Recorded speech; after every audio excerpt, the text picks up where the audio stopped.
Hey everyone, welcome to today's edition of One Single Story, where each weekday we offer a brief lesson from a section of today's reading from the One Year Bible, and we examine some questions that extend our learning from the sermon on Sunday.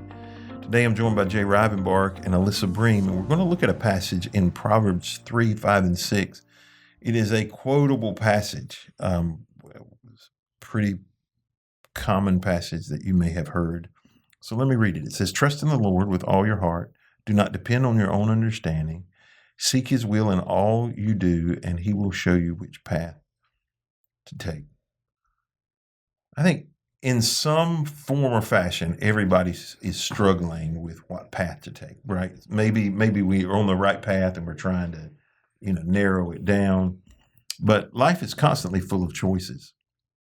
And this path not only talks about two pathways, but it talks about two outcomes. So it presents this choice.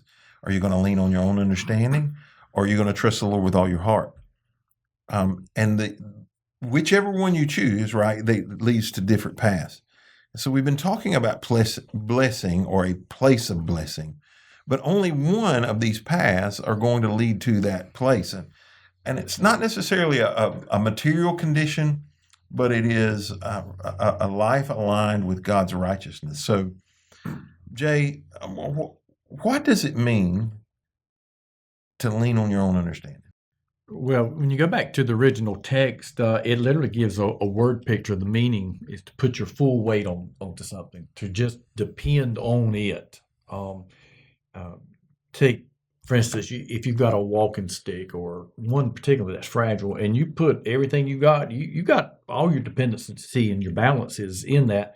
And if that thing's fragile and it breaks, then you're going to have a calamity. It's been in the past week. I was in the process of moving some things. That's what I was doing. And maybe it's the old age or maybe it's the weather, but my hip, one of my injuries. Or the fall. From my fall a few years ago, was really acting up. I thought I had the ability, the way that I was leaning, to accomplish the task that I was trying to get accomplished. And all of a sudden, the leg gave way with me right down into the floor, pull muscle. I mean, my life got worse instead of better because I was proceeding under the assumption that I was leaning on something that I could trust, when in reality it let me down. And so that's really what the scripture's saying. And the examples of that would be short-term thinking of stuff and pride and reliance on incomplete knowledge, which that one really stands out to me because I think about the many times I could have avoided problems if I'd have taken the right path based on somebody else's prior knowledge. If I'd have humbled myself and went there, for instance, let's say I had a tech issue and I said, "Alyssa, I need some help with this," rather than trying to do it myself, because 100% if I try to fix it myself without getting some help, it's going to get worse rather than getting better. And so leaning to our own understanding is putting our full dependency, weight, trust in what we perceive to be the best route or path or solution. And that usually doesn't wind up to be a very good choice. Trusting in God is giving our full confidence in his wisdom, not our own limited perspective. We've talked about that this week, that we see a small picture, a small glimpse of how things are in the world and in eternity, and we're not able to see that big picture. It's an act of surrender, acknowledging that God's ways are higher than ours, as it says in Isaiah. And when we seek God in all of these decisions, when we seek God in these big decisions, when we are following his nudgings in these little details, he's going to direct our paths. That means that our path is going to be straight. It's going to be stable. There's not going to be, it doesn't mean that it's going to be perfect, but that there's not going to be troubles that come along the way. But when you're on a straight path, it's a lot easier to deal with a bump than when you're winding and weaving through thickets that you shouldn't have to go through. It's going to be marked by blessing, and it's going to be marked by blessing that isn't just material, but by God's blessing, peace, joy, favor, all of those things that we see in the fruit of the Spirit. We're going to have that abundance. It's going to give us the confidence we need to continue to rely on God as we go through life. If it is so tempting to lean on your own understanding, what are some examples in daily life where we tend to do this? There are a lot of them that come up. I think choosing friends. You look at some people and the relationships they're in, even the person they married. You're like, you should have got some counsel first. You should have asked some questions, because you leaned on your own understanding, what you perceive to be wise or best decision, and sometimes that just doesn't work out so good. But there's just a host of things everyday life that we could pull from examples of that. I think one of the areas this popped into my mind is like feeling like we need to maybe not revenge, but like fix things that are wrong and like be the one who is the righteous hand of God and do like correcting things and doing other people and I'm not saying the right words, but I think maybe you understand when you see people marrying the wrong people and you want to go Fix it. for them and do things like that. I think that we're leaning on our own understanding. We're not letting God work in situations sometimes. Yeah, and that in that situation, so we've talked a lot about parenting, the familial relationships. In the season of life you're in, right? For the most part, your kids have to do what you say. For the most part. I mean, they're going to step out of line and do things they shouldn't. But if you want them to go somewhere or not do something, right, you have complete control. As they get older, though, that becomes less and less available to you. There is a tendency to want to step in and say, you should, as forcefully as we can, twist arms, manipulate. Threaten. Yeah, right, whatever, right? If you don't, but trusting God to work it out is so very, very difficult. I mean, it's really a challenge. One of the areas, as we're talking, that you see this sometimes is career and finances. People spend a lifetime working at places that they absolutely hate. It's not their skill set. It's not their real house. But they made a decision based on their own understanding. They chose a path. Maybe it was because it paid $2 an hour more than this other job, rather than discovering how God made me, who He made me to be, and now let me find an area where I can apply this. And you see people live frustrated lives when you don't take that path. Or and what understanding they had may have been because it could have been because maybe they saw their parents struggle late in life, or they didn't have certain things growing up that they wanted, and they thought, okay, if I can just get this right, I'll be satisfied. Can you think of a time when relying on your own wisdom led to this crooked path? I've been on a lot of crooked paths through the years. I'm gonna be very vulnerable here in this response.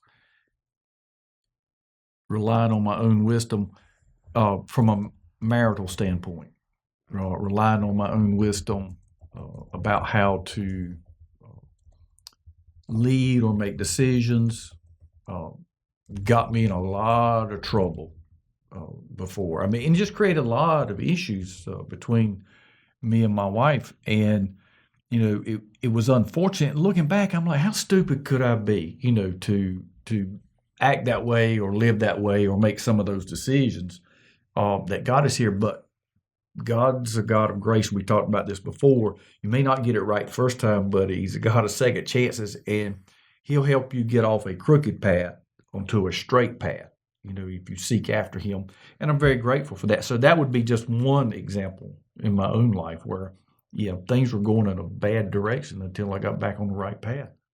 I think where I have had more crooked paths is probably not taking the risks and pushing, and when there was obstacles. I think that's probably where because I don't like not to follow the rules. I'm a rule follower. I don't know if you guys know that about me yet after 8 years, that I want to follow the rules. I don't like to get in trouble. So And all the instructions.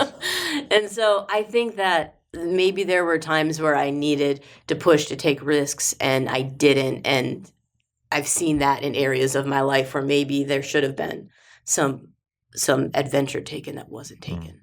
Yeah, mine's the exactly opposite.